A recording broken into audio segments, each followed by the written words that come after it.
की सरकार तो हिंदू विरोधी है, पेशेवर गुंडा और अपराधियों को प्रश्रय देती है। भाइयों बहनों, तालिबान का उपचार तो बजरंगबली की गदा ही है। देख रहे हैं ना इस समय गाजा में इजराइल तालिबानी मानसिकता को कैसे कुचलने का काम कर रहा है।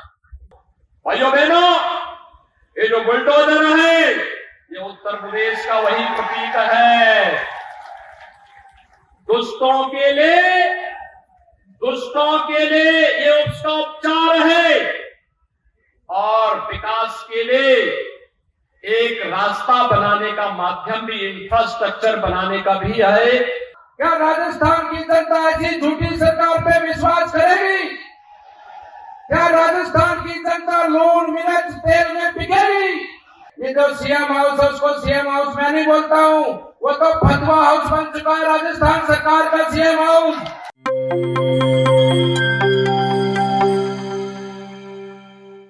प्यारे दोस्तों, सादर अभिवादन। मैं हूं महेश कुमार वैद्य और आप देख रहे हैं एनजेपी इंडिया।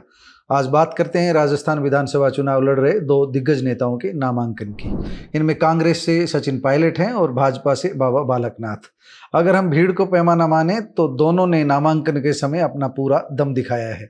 दोनों के पास ही समर्थकों की एक ऐसी टीम भी है जो दूसरे स्थानों से आकर भी अपने नेता के विधानसभा क्षेत्र में सक्रिय रूप से काम कर रही है।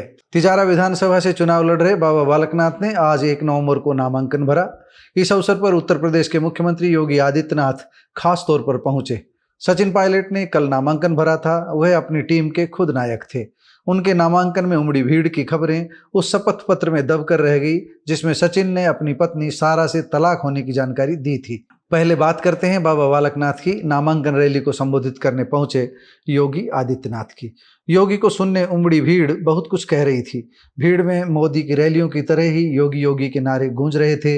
योगी का एजेंडा स्पष्ट रहा। बुलडोजर को विकास की राह बनाने वाला उपयोगी साधन तो बताया, लेकिन गुंडों को कुचलने का साधन बताना नहीं भूले। योगी का भाषण हिंदुत्व के एजेंडे पर केंद्रित रहा, हिंदुत्व के एजेंडे को धार देने वाला रहा, ध्रुवीकरण वाला रहा। राजस्थान चुनाव का एजेंडा भी उन्होंने स्पष्ट कर दिया। भाजपा चुनाव में राम मंदिर का श्रेय लेगी और कांग्रेस पर मुस्लिम तुष्टीकरण का आरोप जड़ेगी। योगी ने कहा कि तालिबानी मानसिकता हारेगी और राष्ट्रवादी शक्तियां जीतेंगी। कांग्रेस को हिंदू विरोधी बताया, गौ तस्करों की शुभचिंतक बताया। वह भीड़ से सीधा सवाल करते हैं और पूछते हैं कि क्या 500 वर्ष बाद जो राम मंदिर बनने जा रहा है वह कांग्रेस के सत्ता में रहते संभव था? जवाब ना में आता है तो योगी और बाबा बालकनाथ और उनकी पूरी टीम प्रसन्न नजर आती है। आतिशबाजी छोड़ी जाती है। योगी व भाजपा का एजेंडा आगे भी यही रहने वाला है। गहलोत की जन कल्याण की कुछ स्कीमों से लोगों के जुड़ाव का भाजपा को एहसास भी है।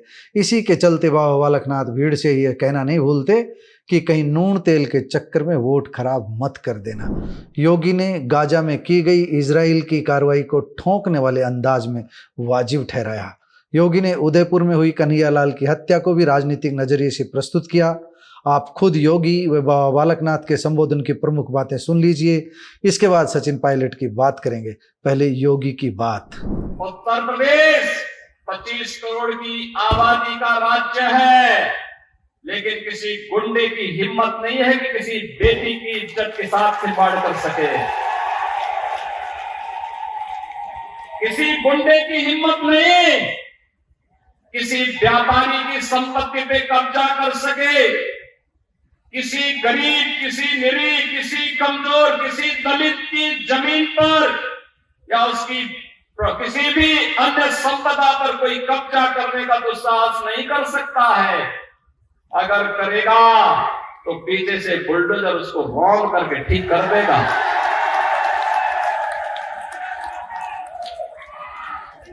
किसी संत की तरफ टेढ़ी नजर से कोई गुंडा नहीं देख सकता। बेटी को सुरक्षा है तो पूज्य संतों का सम्मान भी है। राजस्थान में कांग्रेस की सरकार तो हिंदू विरोधी है, पेशेवर गुंडा और अपराधियों को प्रश्रय देती है। याद करिए, कन्हैया लाल का गला रेत दिया जाता है। यूपी में कोई घटना को अंजाम देता तो अब तक क्या अंजाम होता इसका परिणाम हर व्यक्ति जानता है। लेकिन राजस्थान में लगता है सरकार की रीढ़ ही नहीं, एक रीढ़विहीन सरकार किस तरीके से यहां पर अत्याचार को, अनाचार को, गुंडागर्दी को, अव्यवस्था को प्रश्रय दे रही है, इसके नमूने हैं पूज्य संतों का। जिस तरीके से पूज्य संतों के आश्रम पर यहां पर हमले किए गए सरकार के संरक्षण में, वहां पर उन्हें पालित किया गया, जिस तरीके से बेटियों के साथ जो व्यवहार यहां पर हुआ, ये क्या दिखाता है? भाइयों बहनों, आज इसीलिए आप सबसे हम कहने के लिए आए हैं, तिजारा विधानसभा चुनाव शुरुआत हो रही, प्रचार की शुरुआत हो रही है, और मुझे ये भी बताया गया है कि तिजारा विधानसभा क्षेत्र में कांग्रेस जिस व्यक्ति को भेजी है वो अपने बारे में बड़ी बड़ी उपमाएं लगाता है। हमने भी सुना है। भाइयों बहनों, तालिबान का उपचार तो बजरंगबली की गदा ही है। देख रहे हैं ना इस समय गाजा में इजराइल तालिबानी मानसिकता को कैसे कुचलने का काम कर रहा है, सटीक एकदम निशाना मार मार करके। भाइयों बहनों, भारतीय जनता पार्टी आज इसी विश्वास के साथ आपके सामने आई है, आपसे कहने के लिए हम सभी लोग मिलकर के राजस्थान को एक ऐसा राजस्थान बनाए जिस राजस्थान में अराजकता नहीं बल्कि राम राज्य की परिकल्पना को साकार किया जा सकता हो। भाइयों बहनों, ये जो बुलडोजर है ये उत्तर प्रदेश का वही प्रतीक है। दुष्टों के लिए ये उसका उपचार है और विकास के लिए एक रास्ता बनाने का माध्यम भी, इंफ्रास्ट्रक्चर बनाने का भी है। बंधुओं, ये कांग्रेस सरकार, इस कांग्रेस सरकार के बारे में बात करने से हमारा मुंह खराब हो जाता है। इस प्रकार का 5 वर्ष का इसका शासनकाल रहा, आप सबको ध्यान में है। ये झूठी सरकार, किसानों से झूठ बोलकर बनी सरकार, क्या राजस्थान की जनता ऐसी झूठी सरकार पे विश्वास करेगी? क्या राजस्थान की जनता लूण मिर्च तेल में बिकेगी?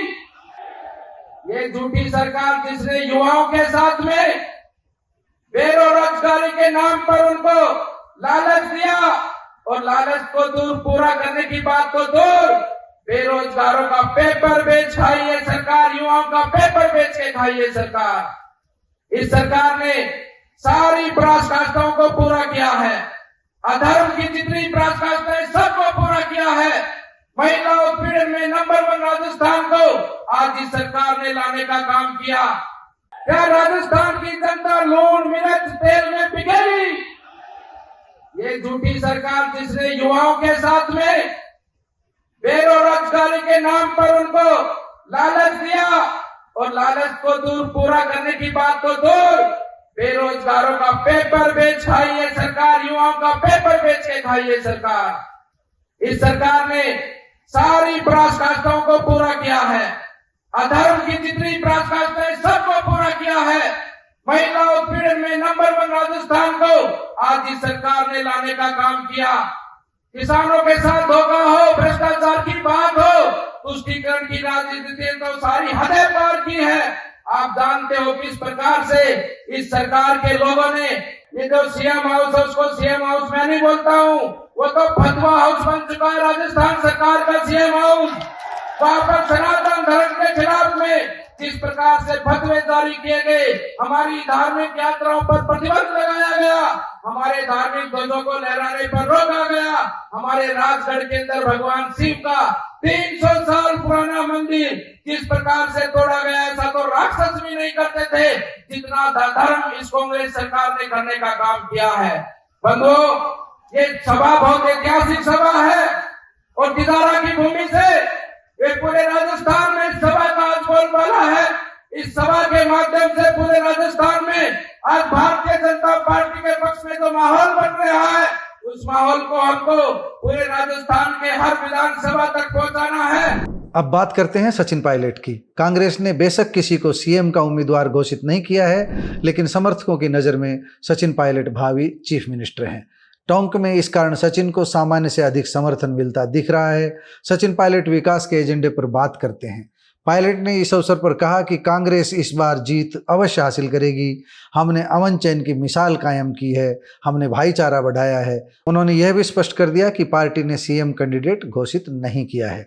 समर्थकों का उत्साह यह बता रहा था कि लोग सचिन में भविष्य का नेता देख रहे हैं। सचिन की बातों से यह भी स्पष्ट था कि भाजपा भले ही हिंदुत्व के एजेंडे को आगे बढ़ाए, हिंदुत्व के एजेंडे को भले ही धार दे, लेकिन पायलट और कांग्रेस की राजनीति राहुल गांधी की मोहब्बत की दुकान के इर्द गिर्द रहेगी। मैं आपसे विदा लेता हूं, लेकिन एक अपील के साथ, आप हमारे चैनल को लाइक एवं सब्सक्राइब करना नहीं भूलिएगा। धन्यवाद दोस्तों।